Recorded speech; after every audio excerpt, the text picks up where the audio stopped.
Conservative MP for Banff-and-Buchan, David Duguid, joins us now from Westminster. Good morning to you. Good morning. It seems that France is pushing for guarantees that the UK will be required to allow access to British fishing waters in return for zero tariff trade on goods. Is that fair enough? Well, your assertion is correct. I mean, France and Spain and other fishing nations in the EU from the very beginning of these negotiations. And the Belgians and the Dutch. Yeah, Belgians and the Dutch and the Danes and the Irish as well have been pushing for maintaining that link with guaranteed access to trade. And as the Prime Minister said to me in the House of Commons chamber last week, she's very much aware that that's always been the case, and in her exact words was that is not acceptable to this government. So you believe that a deal might be scuppered if these countries continue to pursue this agenda? Well, they can continue to pursue the agenda, but I don't believe that they have any case for expecting that. Well, they have the right to veto over this deal, don't they? Well, yeah, they can vote in any way they choose on the deal, but they have no right to expect any automatic obligation for the UK as an independent coastal state to cede any automatic access to our waters, any more so than would be by Norway, Iceland, or even the Faroe Islands. But if they continue to push for it, what should Mrs May do? She should resist that requirement as much as possible. So scupper the deal over this, if that's what it takes. I'm not sure it would come to that, but certainly the position of myself, ever since I was elected, since before I was elected, and that of my Scottish Conservative colleagues, is that must be resisted. And we must take our place as an independent coastal state in December 2020 with the full sovereignty and power and control over access to our waters that entails. We've heard from Michel Barnier the idea of extending the transition period to 2022 to give Britain and the EU more time to negotiate the future relationship. If that happened, if fishing was part of that, would you expect the Scottish Secretary to resign? I'm not going to get drawn into speculation whether or not the Secretary of State would resign or not. That's a matter for Mr Mundell.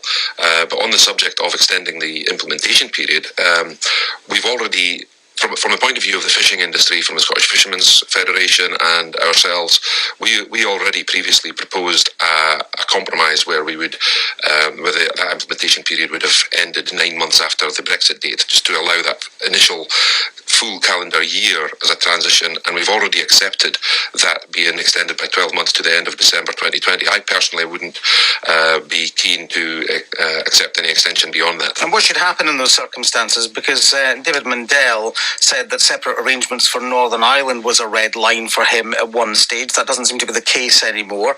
The suggestion now is that he might quit if the fisheries issue is extended until 2022. Would that be a reasonable course of action to make the point?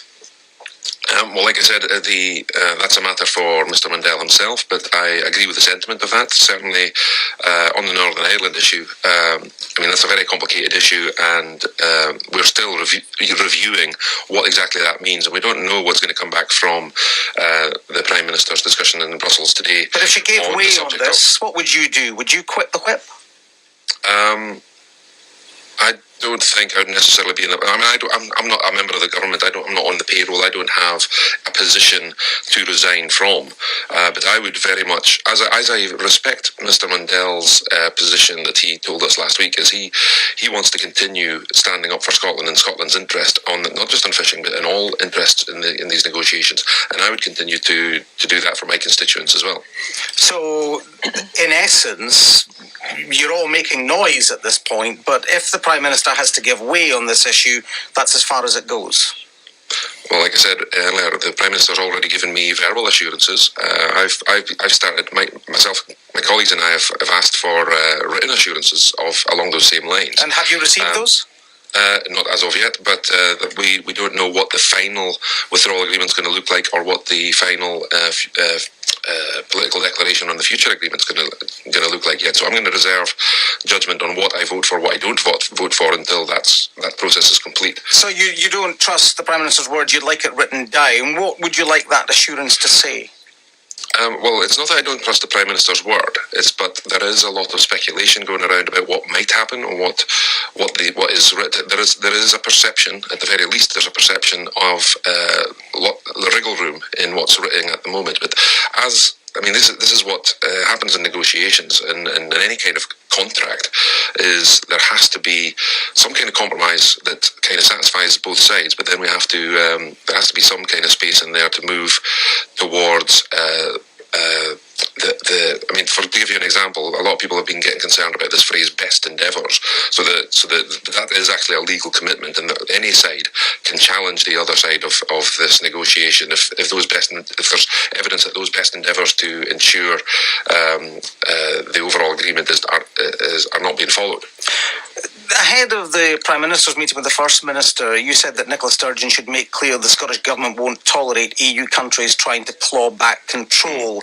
It seems somewhat strange that you find yourself as a Conservative MP lobbying the First Minister to exert pressure on the Prime Minister.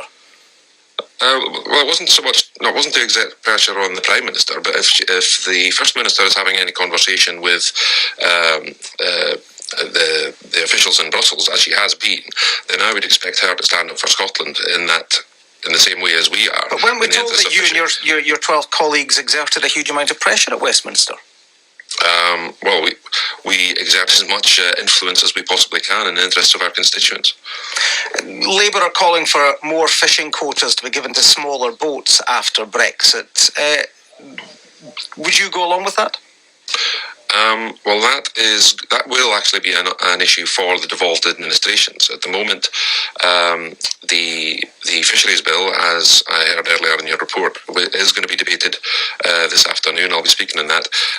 It's quite clear on what the proposed situation would be for English fishing boats, but it's up to the Scottish Government to come back with what their plan would be. Well, what is your view? Are you concerned that quotas are concentrated in just a few hands in Scotland? Well, the subject of quota ownership is as